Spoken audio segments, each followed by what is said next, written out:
He's gonna have a lot. I can see a lot of women features on there on the hooks. Stuff. It's gonna be commercial for sure. You think Drake goes on that?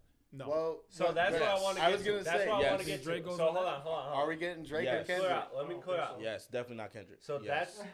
So that's exactly where I want to take it because this is one conversation that we avoided with the Cardi because I know that every one of us are sick of the Drake Kendrick discussions. Vegetarian.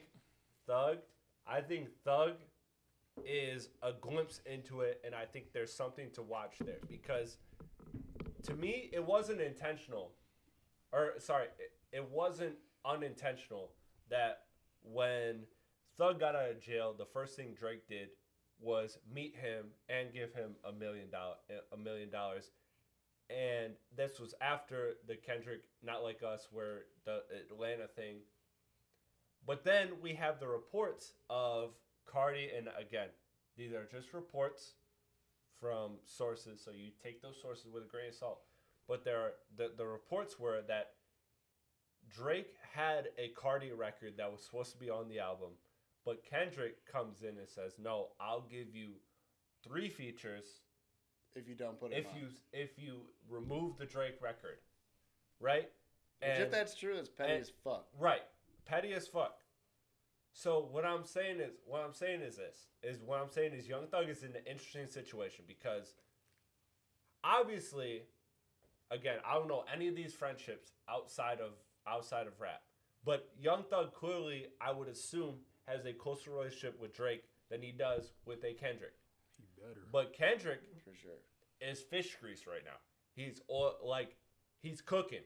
Like I could see Cardi fish in a situation. I just thought he was about to say he all down. That barbershop. The barbershop. Hey, you all that thing now. But what I'm saying is this: is so that obviously Kendrick has the push, the momentum. He has a lot of things behind him right now. He has the court of public opinion's favor. And that does mean a lot.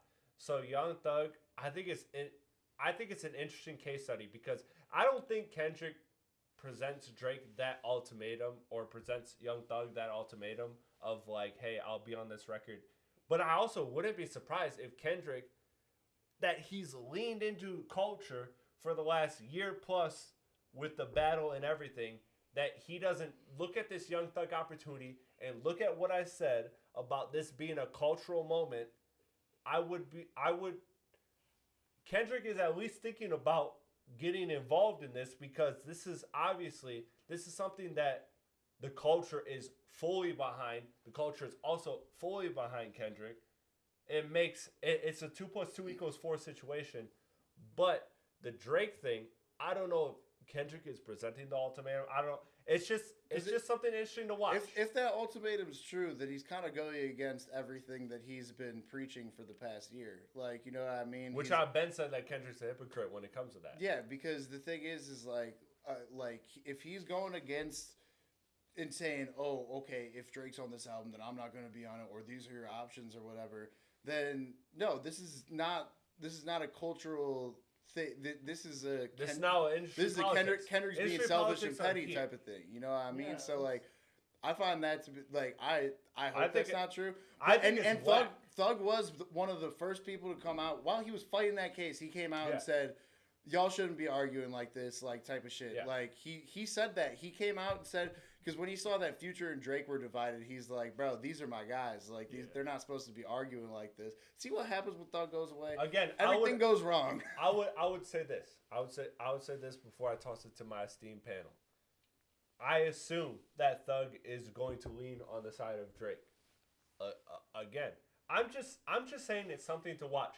I think all of us here, having the smart brains that we have, would look at an album. If Young Thug drops an album and there is no Drake feature and there's a Kendrick feature, I think all of our antennas would be up. Am I wrong in that? That's all I'm saying. I'm not pushing any agenda. I'm not saying what's right or what's wrong. I'm just saying I think that's an interesting. Atlanta's almost become like a battleground like the way Kendrick had Not Like Us with it being the Atlanta thing. Atlanta's the nexus of the universe. Exactly.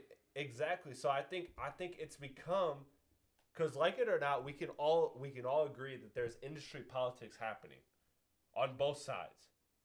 I think it always has. It's just more forefronted now. But to me, yes, the viewer is more educated. The audience is more educated now.